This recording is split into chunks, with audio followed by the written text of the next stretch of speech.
नमस्कार दोस्तों, आशीष आनंद स्वागत करते हैं ग्लोबल इंडिया न्यूज में। आप सभी को पता है पूर्णिया का ये लोकसभा चुनाव इतना चर्चित बन चुका है, जो यहाँ पे नेशनल चैनल वाले भी आके रिपोर्टिंग कर रहे हैं, क्योंकि यहाँ पे 3 प्रत्याशी मैदान में टक्कर देने वाले, एक पर एक टक्कर देने वाले सभी प्रत्याशी का नेशनल लेवल का लीडर आके चुनाव प्रचार करने में लग गए हैं। हालांकि प्रत्याशी तो 4-5 है, 6-7 है, लेकिन 3 प्रत्याशी जो है वो एक पर एक है, फूल और कांटा का टक्कर चल रहा है। अब किसका भविष्य जगेगा पूर्णिया ये लोकसभा क्षेत्र में, क्योंकि ये पूर्णिया जो लोकसभा क्षेत्र है, यहाँ पे 40% प्लस मुस्लिम आबादी वाला क्षेत्र है, और मुस्लिम आबादी वाला क्षेत्र में बीजेपी को कहीं न कहीं डर लगता है, तो वो लोग थोड़ा कुछ इस कदर से मेहनत करते हैं जिसका कि कोई जवाब नहीं होता है।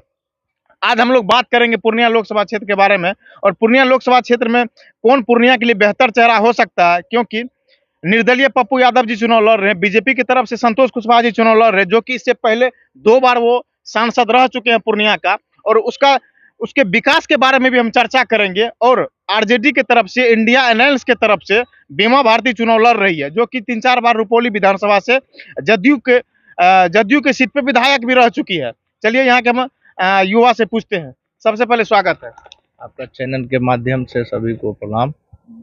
और चुनाव पूरा गर्मी का मौसम है, चुनाव भी गर्म है, चुनाव का माहौल भी गर्म है। ये पूर्णिया लोकसभा क्षेत्र इतना मतलब चर्चित हो चुका है, इतना मतलब ये क्रेज बन चुका है। यहाँ आप देख सकते हैं नरेंद्र मोदी जी को उतर के प्रचार करना पड़ गया, बीमा भारती जी के नॉमिनेशन में तेजस्वी यादव जी को उतर के प्रचार करना पड़ रहा, उसके बाद पप्पू जी अकेले जीतोड़ मेहनत कर रहे हैं। बेहतर चेहरा कौन हो सकता है? और अब संतोष कुशवाहा जी जो 10 साल ये राज किए पूर्णिया में, उसके काम से कितना संतुष्ट है? देखिए, पहली बात तो नरेंद्र मोदी जी का जो बात कर रहे हैं, हम कहना चाहते हैं नरेंद्र मोदी जी कौन सा चीज पे वोट मांगेंगे, कौन सा मुद्दा पे वोट मांगेंगे, वोट कैसे मांगेंगे? आप कुछ विकास कीजिएगा, काम कीजिएगा, इसके बाद आप बेरोजगारी दूर कीजिएगा, तब ना आपको वोट कोई देगा। अभी आप देख लीजिए, अभी के समय में लोग बेरोजगार हो रहा है, और ऐसा वैसा बेरोजगार नहीं हो रहा है, बहुत ज्यादा ऐसा बेरोजगार हो रहा है कि एक गांव और एक शहर को देखते हैं, हर एक आदमी एक न एक दिन ऐसे टूटता हुआ जा रहा है, जिस तरह की हमको समझ में नहीं आ रहा है कि बेरोजगारी कुछ दिन में ऐसा इतना बढ़ जाएगा, एक दूसरे के प्रति गलत ट्रैक पे जाने लगेगा। तो रोजगार का बात कीजिए ना, रोजगार का बात कीजिए। 2 करोड़ का रोजगार का बात किए थे माननीय प्रधानमंत्री जी लोकसभा चुनाव में। इसके बाद हवाई अड्डा का बात किए थे कि हवाई अड्डा पूर्णिया में देंगे। बहुत ऐसा सब जुमला वाला सब बात किए थे। हिंदू मुसलमान पे कब तक राजनीति कीजिएगा, मंदिर मस्जिद पे कब तक राजनीति कीजिएगा? रोजगार चाहिए, और रोजगार वो आदमी दे सकता है जो यंग हो, यंग चेहरा रोजगार दे सकता है। और अभी मान लीजिए हमारे राष्ट्रीय जनता दल के बात बता रहे हैं, लालू जी के पार्टी जो है उसमें तेजस्वी यादव जी यंग चेहरा है। वो 17 महीना में वो दिखा दिए कि हम रोजगार दे सकते हैं। 5 लाख नौकरी देने का काम किए, और 5 लाख नौकरी का देने का मतलब 5 लाख घर में जो है चिराग जलाने का काम किए। तो हम लोग उसी सब चीज देखते हुए, इसलिए उसको हम लोग मानते हैं कि वो आगे चल के हर बिहार में 5 लाख नौकरी तो होगा नहीं, लेकिन जितना दिए, और जब तक मुख्यमंत्री वो बनने जाते हैं तब तक बिहार का कल्याण नहीं होने वाला है। बिहार बहुत पीछे हो चुका है बेरोजगारी के चलते, और हम नहीं चाहते हैं कि और पीछे हो। और इसीलिए जितना भी युवा है और जितना भी बेरोजगार है, वो सब तेजस्वी यादव जी को पसंद करते हैं। महंगाई देख लीजिए, महंगाई चरम सीमा पे बढ़ा हुआ है। इस राज्य में महंगाई देख रहे हैं, हर चीज में जीएसटी लग रहा है। जीएसटी दही में, चीनी में, दाल में, खाना पीना में, सब चीज में जीएसटी लग रहा है। अब एक बात बताइए, खाना पीना वाला दूध दही में जीएसटी लगाता है कोई? है गरीब के अनाज का, जब मकई का सीजन चल रहा है, अभी मकई का जब फसल तैयार हो जाएगा दाम कम हो जाता है। जब मकई का सीजन ऑफ रहता है तो मकई का दाम बढ़ा पड़ा रहता है। तो हमारा इकोनॉमिक इतना नीचे गिर जाता है, जो किसान का जो है, जिस समय फसल अनाज तैयार होता है।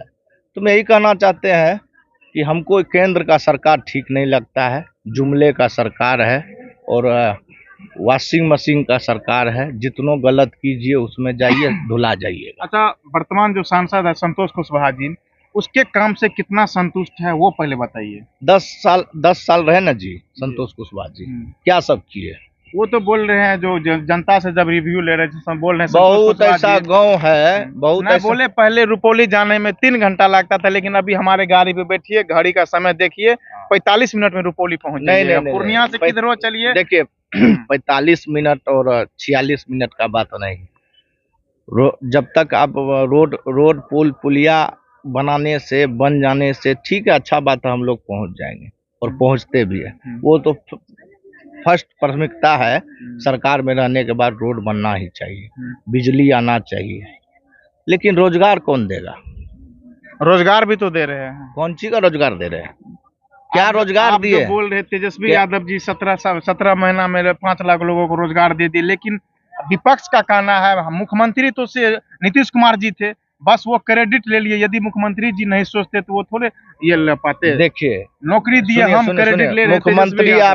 मुख्यमंत्री आपका और नौकरी तेजस्वी यादव जी दिए। क्यों दिए? टैलेंट हमारे अंदर यदि होंगे। मुख्यमंत्री जी जब विपक्ष में थे तो बोले कि रोजगार रोजगार रोजगार का बात कर रहा है, वो अपना बाप घर से पैसा देगा क्या? जब सरकार में अल्टी पल्टी मारने के बाद जब राष्ट्रीय जनता दल में आए तो पलटू चचा को बताए तेजस्वी यादव जी की चचा आप स्थिर रहिए, रोजगार कैसे दिया जाता है हम बताते हैं, और बताने का काम किए, रोजगार दिलाने का काम किए, नियुक्ति पट उससे बंटवाने का काम किए। तो उसमें टैलेंट था कि नौकरी दे सकता है। स्वास्थ्य विभाग में वैकेंसी अभी भी जो निकलेगा बहाली का दे के रखा गया है, आज भी सिग्नेचर हुआ है तेजस्वी, मान लीजिए तेजस्वी यादव जी से। वो युवा है ना जी, वो रात में 12-1 बजे 2 बजे रात में हॉस्पिटल घुस जाते थे। आप लोग भी न्यूज के माध्यम से देखे होंगे। हाँ, जाते थे कि स्वास्थ्य मेरा ठीक ठाक चल रहा है कि नहीं, डॉक्टर ठीक से इलाज कर रहे हैं, दवाई ठीक से दे रहा है कि नहीं, कौन सोया है, कौन जगा हुआ है, सारा चीज देखते रहते थे। तो उसमें अभी करने का जज्बा है उसको कि कुछ करने का, नया बिहार बनाने का जज्बा है, ना कि शिथिल और स्थिति इसका जो पलटू चचा का देखते हैं। वो इधर पार्टी में गए, जदयू में आरजेडी से ही गए थे, उसको पैर छू के प्रणाम कर रहा। नरेंद्र मोदी आया, उसको पैर छू के प्रणाम। उसका माइंड डिस्टर्ब चल रहा है इसका पलटू चचा का। अब वो मुख्यमंत्री के लायक नहीं रहा, और आने वाला समय में 25 में हमको लगता नहीं उसका ना पार्टी बचेगा ना मुख्यमंत्री बचेगा।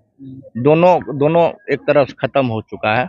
इसीलिए हम कहना चाहते हैं नया चेहरा को दीजिए। तो नया चेहरा पूर्णिया के विकास के लिए बेहतर चेहरा कौन हो सकता है? बेहतर चेहरा के लिए देखिए 2 आदमी है, दोनों आदमी को तो आप देख चुके हैं। अब हम कहना चाहे तीसरा आदमी को आजमाइए, सबको मौका दीजिए, और ये आदमी को मौका दे के देखिए।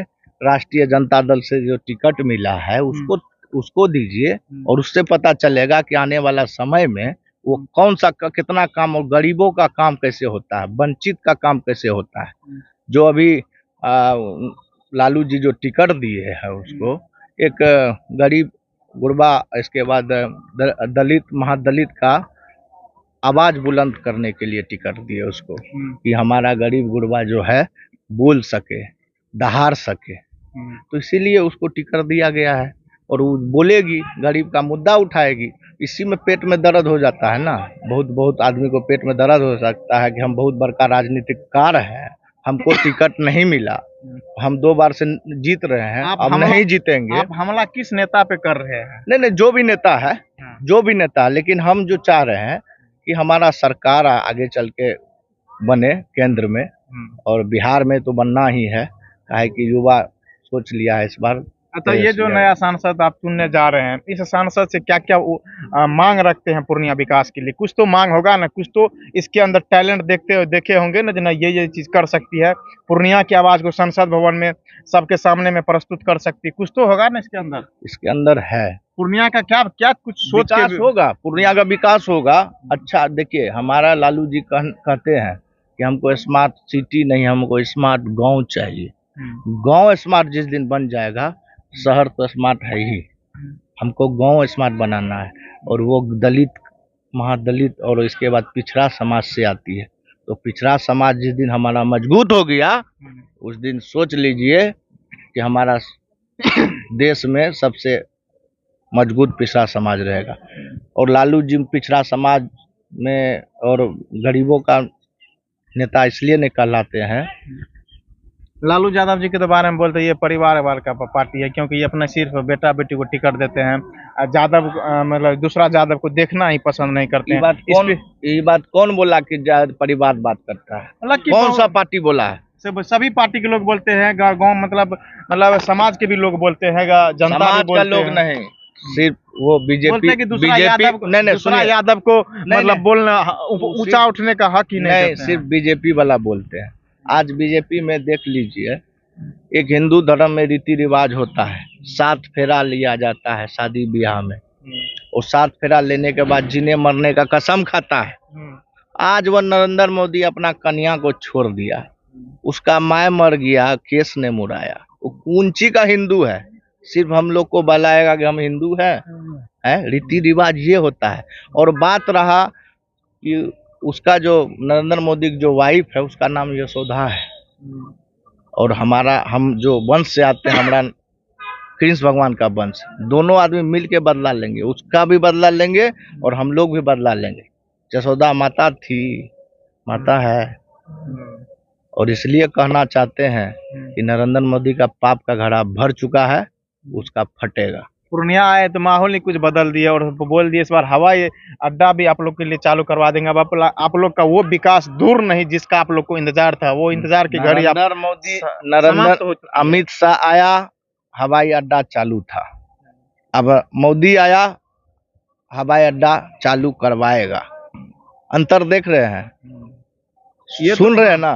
तो बात तो यही सोच लीजिए, फेकुराम में दोनों में बन नहीं रहा है।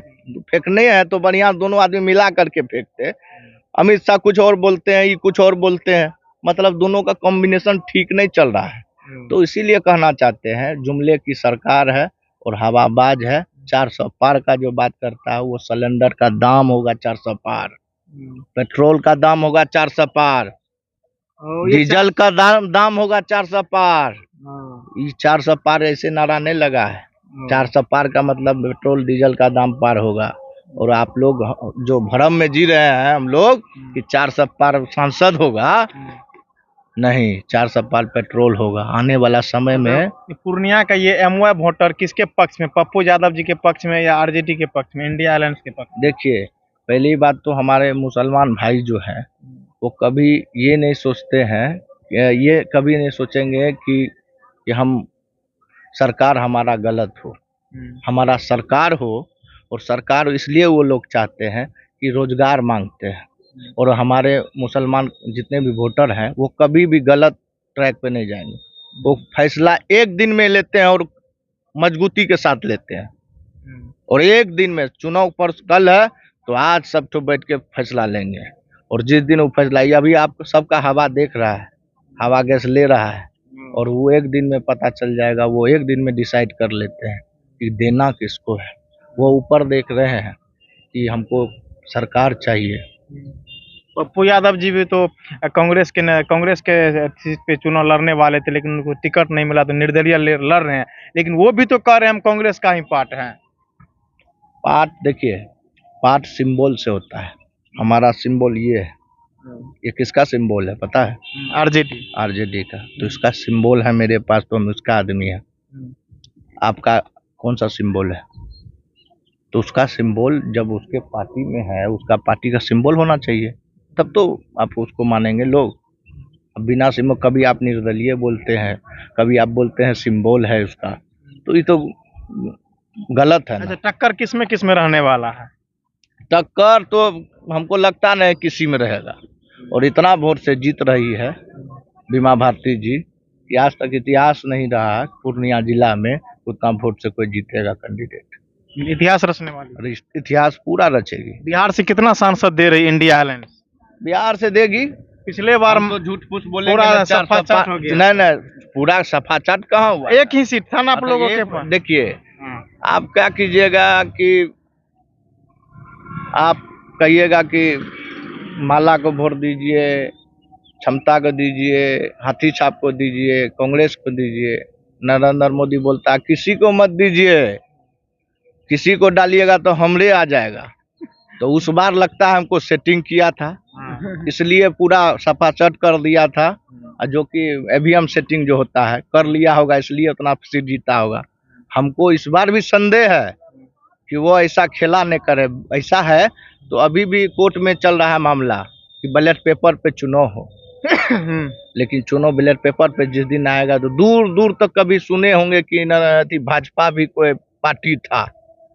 भाजपा तजपा टिकने वाला कि बोरिया बिस्तर समेट के भाजपा को भागना पड़ जाएगा। वो पूरा भागेगा। वो सब अमीर का पार्टी है, अडानी अंबानी का पार्टी है, गरीब का पार्टी थोड़े है। वो गरीब का पार्टी थोड़े है। वो गरीब का पार्टी कौन है? गरीब का पार्टी तो राष्ट्रीय जनता दल है, जो कि गरीब का मसीहा बोला जाता है और बिहार का किंग मेकर बोला जाता है। बिहार का किंग मेकर। और जब तक हमारा शेर जिंदा है तब तो यहाँ पे जो है ना दाल करने वाला नहीं है। मतलब एक समय था अडवाणी का रथ कौन रोका था? लालू जी रोके थे ना। तो आने वाला समय में तेजस्वी यादव जी रोकेंगे और रथ पे, और रोक दिए। आज तक सब तो सरेंडर कर दिए, लेकिन तेजस्वी यादव जी के ईडी सीडी डीवीडी बहुत आया, लेकिन नहीं किए। हम लोग लड़ने वाला है, हम लोग लड़ने वाले वंशज से हैं, हम लोग युद्ध करते हैं, हम डरते थोड़े हैं। तो ये बोल दीजिए बिहार से कितना सांसद आप लोग दे रहे हैं? जितना सीट है सब सीट जीत रहे हैं इस बार बिहार से। सब वैसे? हाँ, पूरा जीत रहे हैं, एको गो नहीं हार रहे हैं। एको गो नहीं, सब सीट पे हम लोग का जीत है। ये भाजपाया तजपाया अब जीतेगा नहीं, वो नहीं जीतेगा। चलिए बहुत बहुत धन्यवाद। बहुत बहुत धन्यवाद आपको। चैनल के माध्यम से कहना चाहेंगे सभी आदमी एकजुट होकर मदद कीजिए और राष्ट्रीय जनता दल को वोट दीजिए। आने वाला समय में आप लोग को भी अच्छा होगा। चलिए आप देख लिए पूर्णिया बिहार से इस बार जो है ना 40 का 40 सीट इंडिया अलायंस जीत रही है। और अभी हमारे साथ मौजूद थे छात्र नेता अंकुर जी। तो अंकुर जी जो इतना मतलब इतना चीज बोले इंडिया अलायंस के बारे में, विपक्ष को जो इतना रग रहे, जो कितना सही बोले कितना गलत बोले, अपना राय और प्रतिक्रिया कमेंट बॉक्स में डालिएगा। हम लोग मिलेंगे नेक्स्ट वीडियो में, तब तक के लिए जय हिंद।